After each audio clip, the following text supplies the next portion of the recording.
One of the things that I love about our Thanksgiving Eve worship service is it's a chance for others from within our congregation to have their story told, for our congregation to be able to learn from others as well. And this year, we've gone in a direction where we have Ryan and Siobhan, or Chevy Wheeler. They are going to be sharing their story, and it's a great one. So let's give it up for them. We're excited to have them here. Thanks, Pastor Taylor. All right, well, as Pastor Taylor said, my name is Ryan Wheeler. I originally am from a really small town in North Dakota called Maddock, population of about 380. Lived in Fargo-Moorhead now for about 12 years, and I'm currently a registered nurse, and I provide clinical education for Eventide in Moorhead. And my name's Siobhan. Most people call me Chevy, and I don't public speak for a living like Ryan, so please be gentle. I grew up in Pelican Rapids, Minnesota, about 45 minutes from here. And I am also a registered nurse. I work in the neurosurgery clinic at Sanford. And we've been married for about 5.5 years now, and we live here in Moorhead with our 4 dogs. So my wife and I were asked to share with you a little bit of our story. One day in particular that really changed the trajectory of our lives. July 3rd, 2016, a day I can't remember, and yet a day I'll never forget. You see, it was 4th of July weekend. We had a long weekend, and so on Saturday, July 2nd, my wife and I packed up our Jeep, including our 4 dogs, and we headed out to our old farmstead outside of Pelican Rapids, Minnesota. We got there, we set up our camper, we got the dogs settled in, unpacked our stuff, and then headed into town that evening for supper. A little bit later, we came back to the farmstead, we lit a bonfire, and that's where my memory stops. So the next morning at about 6:30, I woke up to my mom yelling my name and telling me that I needed to get up right away because Ryan had been in a terrible car accident. I looked outside and I saw the sheriff was standing next to my mom, and he told me that Ryan had been in a rollover with our Jeep. That didn't make any sense because I had no idea why he'd be going anywhere at that hour, but needless to say, it was startling, and the sheriff told me he was alive and being taken by ambulance to Fargo. And from what he made it sound like, or at least what I heard at the time, Ryan's injuries were significant but not life-threatening, and that he would live. And so my mom and my aunt drove me to Fargo, and it was by far the longest car ride of my entire life. And about halfway there, I couldn't take it anymore, and so I called the emergency room. I worked there, so somehow I remember the phone number. And they told me that they're glad I called because Ryan was confused, and he was agitated, and he had been calling for me. And at that point, I thought, oh boy, like if he's confused, we need to really step on it. So I told my mom to do that. And when I arrived, I was taken back into the trauma bay, and I found Ryan awake. He was clearly stressed out and not making a lot of sense, and he had a chest tube in the side of his ribs, and he was covered in abrasions, especially all over the left side, and he had a neck brace on. And the doctor was trying to explain everything to me, and you don't hear everything in that situation. And then I saw a familiar face, thankfully. Dr. Lindley, he was a neurosurgeon where I worked. He came in to check on Ryan's neck, and I was never happier to see him in my entire life. He tended to Ryan first, of course, and then he came over to me and rescued me because I was falling apart at that point, and he literally picked me up, and we went outside, and he kind of re-explained everything to me and told me that Ryan had broken his neck, and he was going to possibly need surgery. We weren't sure yet. He had also had a collapsed lung, significantly broken ribs, and a grade 4 lacerated spleen, which is a big deal because you're at risk for bleeding with that. And so he was transferred into the ICU right away. Shortly after that, he became even more restless and more agitated and was pulling at things, and so they decided to put him on a ventilator and sedate him to give him a break. And luckily, my best friend, his name's Amos, and he lives in Duluth, and he was on his way already, and he kind of prepared me that they're probably going to put him on a vent and don't panic. So they got him settled down, got a central line placed, and things progressed kind of from there. It was 5 hours between when I saw him in the ER to when I could see him again. And initially, throughout this whole process, I mean, I could talk for an hour up here, but Ryan, they expected, he's young, he's healthy, his injuries are bad, but not that bad. We can probably get him off the vent in a couple of days, and then we'll see how he's doing. But complications came up, and he definitely had his fair share of them. He got pneumonia, and then he had an infection in his intestines, and then he got a pulmonary embolism, which is a blood clot in your lung, and that can kill you. So he needed to be put on a heparin drip, which is a blood thinner, which made it terrifying because he's got a lacerated spleen, so he could potentially have a stroke, he could potentially bleed out. I mean, the complication rate from there could be life-ending. So, what turned into this, he's going to be okay, was suddenly he might not be okay. So 2 weeks later, he's still in a coma. And throughout that time, I went all over the place. I was so grateful for everybody, but yet I was so angry, and I didn't know why. I couldn't really even tell you why now. I was angry at God a little bit. I was also thanking God, and I was just all over. I couldn't believe that he would let something like that happen to us, and I was also praying to him, constantly asking him just to spare Ryan, trying to bargain, please, I wish it was me. And, all of it, I don't even really remember everything because we're going on about 2 hours of sleep every night, and it was a long time for both of us. So because of my friends and the support that we had, I was able to go home and get some sleep, but I couldn't sleep in our bed. And I couldn't hardly even go in our room because the sight of his laundry on the floor and his stuff everywhere, it made me just so sad.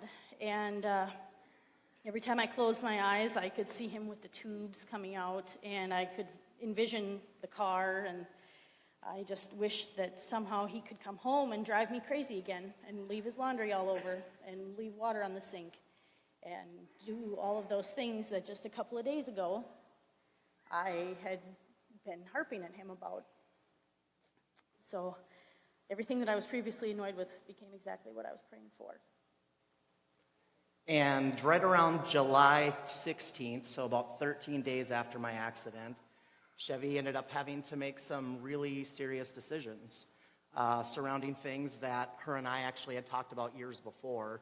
Due to me being intubated, and every time they would try to bring me out of my coma, I would become panicked and agitated, and I would try to pull my tubes out, so they would have to put me back into the coma again. So days come to weeks, and they've decided I'm at a point now where really our only option is to probably put in a trach tube into my neck, which would free up my oral airway so maybe I wouldn't panic as much.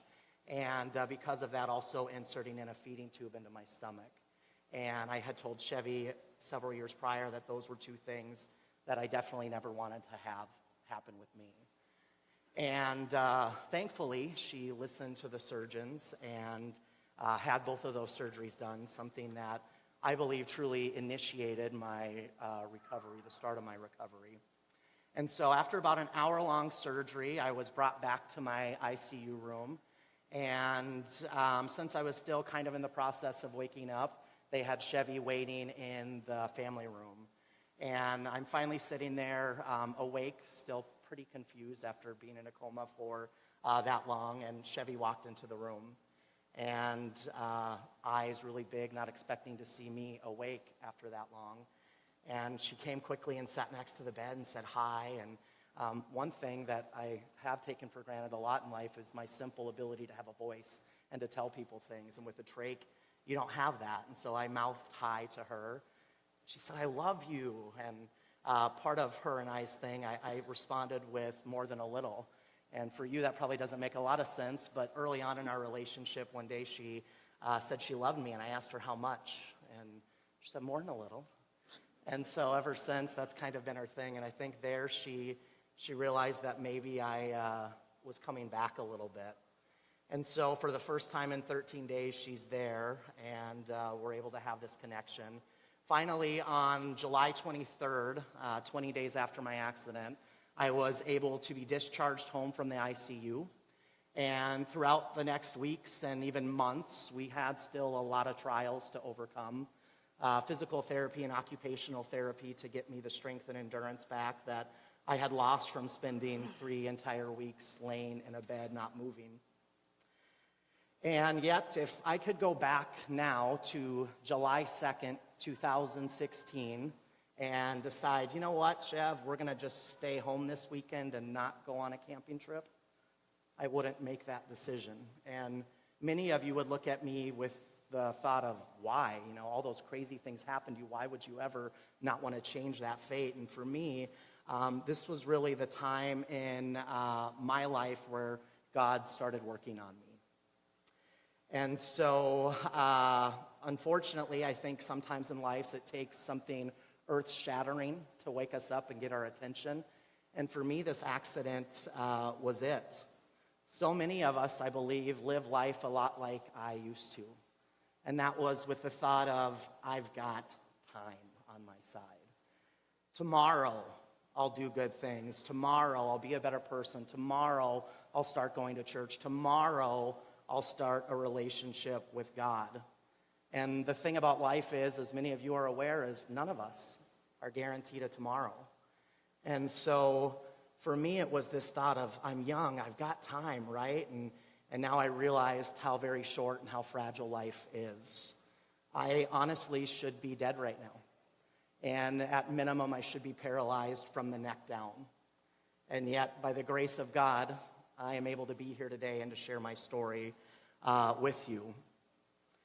And so, as we approach Thanksgiving, I think there are a lot of things on each of our hearts and minds, things that are pleasant and things we're thankful for and things maybe that aren't going so well. But for me in this season of my life, I want to share with you some of the things that I'm thankful for. And first off, I'm thankful for a God that loves me enough to give me second chances. In fact, endless chances, despite me not deserving any of them. I'm grateful that his forgiveness and his mercies are new every single day for someone like me and for each and every one of you. And I'm blessed that he gave me a chance to be able to go out and to share my story, not only here with you right now, but with other people. I'm also thankful for a church that chooses to be for people. Right after my accident, Chevy and I were deciding on finding a church that we felt we both fit into. And we came one evening to Good Shepherd, and we never left. We felt so welcomed and so connected, and that's been such a blessing in our lives. And finally, I'm thankful for my wife, for never giving up when times were really, really tough. And not only did she still have to go to work every day that I was home and recovering from the accident, but when she would get done with work, she would have to go back to work with me. She was my nurse 24 hours a day. She barely got any sleep, and I remember I would be gently trying to wake her up. I needed to be suctioned. I needed my C-collar changed. And for someone going on that little of sleep, I would have expected her to maybe not be so happy when she woke up, but she always gave me this sweet smile. And her love and dedication to our marriage has been something for me that's just simply amazing. And I think many of you here can attest that marriage isn't easy. We've figured that out, and we've had our share of struggles and really challenging times together. But if anything, I believe this accident was something that was able to draw us really close together as a couple and close together with God. And, I think we've probably had the best year and a half of our 5.5-year marriage since Absolutely. our accident. And I'm just very grateful for that and the opportunity. And so before I let Chevy talk about what she's thankful about, I just want to encourage you all to seize today. We're never promised a tomorrow. Don't ever take for granted a single day, a single hour, a single second of this precious, precious gift of life that we have. So as Ryan said, we definitely figured out what we're grateful for and learned to appreciate the small things. I'm grateful for a God who loves me endlessly, who watches over me even when I'm trying to push him away, because I will admit that is what I did at first. When he was in a coma, I just felt like I couldn't handle even thinking about it. I'm grateful that we were able to come full circle, find Good Shepherd, grow closer to God, grow closer together. I also believe that God brings certain people into our lives for a reason, and I truly don't think that I would have made it through this if it weren't for our family and for my best friend Amos. He dropped everything immediately and came here. And also for my amazing coworkers who just so happened to be a part of Ryan's care team.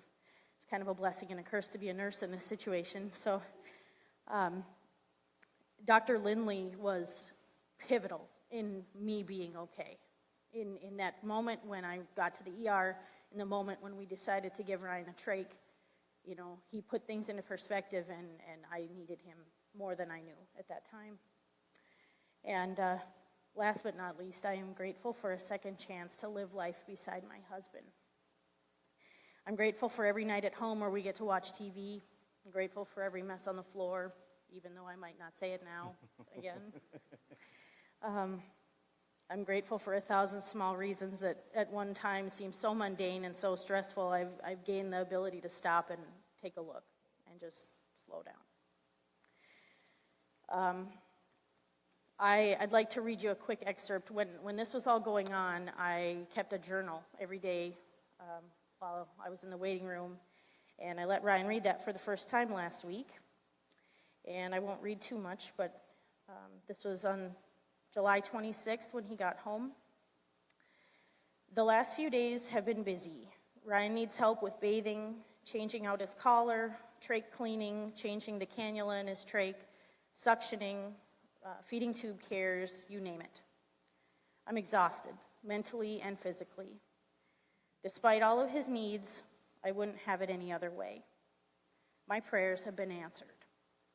Literally every single day while he was sedated, I prayed for him to be able to come home and leave me messes and do all the things that used to drive me crazy. And finally, my prayers were answered. I hope that I can maintain grace and composure through all this. I don't want him to feel like a burden. Him living through all of this has been the single greatest blessing of my entire life. I only hope that I can live up to my prayers and promises, not only to Ryan, but to God. The truth is that I'm afraid. It kills me to see him hurt. He coughs up bloody sputum, and he clenches his ribs, and he furrows his brow, and then he looks at me. And he wipes that grimace off his face in hopes that I didn't notice. Each day he tries a little harder, and he walks a little further. If he's brave enough to do all that, then I'd better be strong enough to try a little harder each day too. So I ask in closing that you all take a little time today, take a little time tomorrow, through the days moving forward, and take a good look at your life.